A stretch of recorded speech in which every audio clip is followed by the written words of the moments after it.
আমি একজন সাহাবার জীবনী শোনাবো আপনাদেরকে। আব্দুর রহমান ইবনে আউফ রাদিয়াল্লাহু তাআলা আনহু। 10 জন জান্নাতের দুনিয়াতে বসে যে 10 জন সাহাবা জান্নাতের সুসংবাদ পেয়েছেন তাদের মধ্যে একজন, আলহামদুলিল্লাহ বলেন।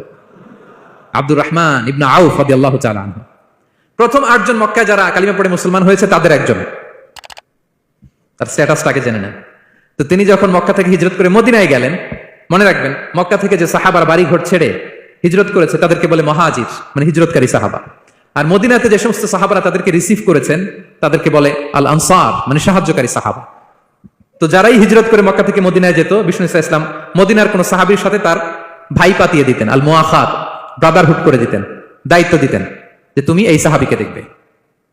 তো আব্দুর রহমান ইবনে আউফ রাদিয়াল্লাহু তাআলা আনহু যখন হিজরত করে গেলেন, তার দেখভাল করার জন্য যে সাহাবীর দায়িত্ব পড়ল তার নাম হচ্ছে সাআদ ইবনে রাবিয়া, আনসারী সাহাবী রাদিয়াল্লাহু তাআলা আনহু। বিষ্ণু বললেন, সাআদ, আব্দুর রহমান ইবনে আউফ তোমার ভাই, ভাই বানিয়ে দিলেন। কি বানিয়ে দিলেন?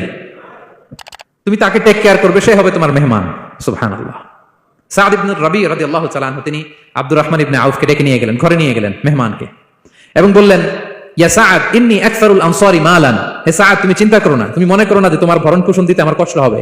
আমি মদিনার সবচাইতে বড় বিজনেস ম্যাগনেট, সবচাইতে বড় বিজনেস ম্যাগনেট আমি। No tension, don't worry about it. Tension নিও না, আসো, তোমার জন্য আমার কি প্রপোজাল শোনো। ফাআকসিমু লাকা নিসফা মালি, আমার যত সম্পদ আছে আমি অর্ধেক তোমারে দিয়ে দিব। সুবহানাল্লাহ। এত আসতে আপনার বাড়িতে কেউ মেহমান হলে করতে পারবেন এরকম? আল্লাহ, কেমন প্রেরণার বাতিঘর তারা।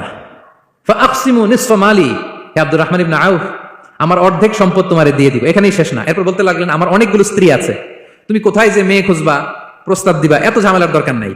আমার কোন স্ত্রীকে তোমার ভালো লাগে বলো, তার যদি তোমাকে ভালো লাগে তাহলে প্রয়োজনে তাকে আমি ডিভোর্স দিয়ে দিব, তাকে নিয়ে তুমি সুখের সংসার করবা।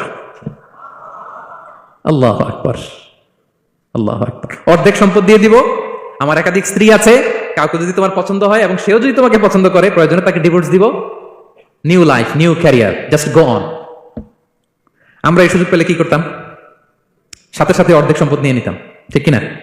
আব্দুর রহমান ইবনে আউফ প্রেরণার বাতিঘর। উনি কি করলেন? উনি বললেন, লা হাজাতা লি ফি যালিক, আমার ভাই তুমি যে বলছো, এ সাআদ ইবনে রবি, তুমি যে এত চমৎকার প্রপোজাল দিয়েছো, এতেই আমি খুশি, তোমার কোনো কিছুর আমার দরকার নাই। বারাকাল্লাহু লাকা ফি আহলিকা ওয়া মালিক, আল্লাহ তোমার সম্পদে বরকত দেখ, আল্লাহ তোমার পরিবারেও বরকত দেখ। তবে একটা কষ্ট করতে হবে, সেটা কি? আব্দুর রহমান ইবনে আউফ বললেন, দুল্লানি ইলা সুক, just show me the way to market. মদিনার বাজারটা কোথায় এটা একটু দেখায় দাও। আমি নতুন মানুষ, পথঘাট চিনি না। দুল্লানি ইলা সুক, just show me the way to market of Medina. মদিনার বাজারটা কোন রাস্তা একটু দেখায় দাও।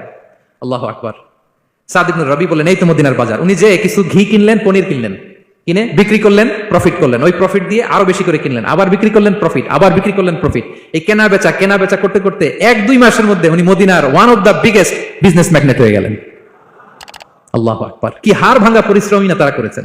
একেবারে রেডি ক্যারিয়ার ছিল, গেলাম সবচেয়ে বড় বিজনেসম্যানের অর্ধেক সম্পত্তি পেয়ে গেলাম। He didn't accept the ready career, rather he made his own path with his own endeavor. নিজের চেষ্টায়, নিজের পরিশ্রমে, নিজের ঘাম ঝরিয়ে নিজের ক্যারিয়ার তৈরি করেছেন। চিল্লায় বলেন ঠিক কিনা? This is the biography of Abdul Rahman ibn Auf radiyallahu ta'ala anhu.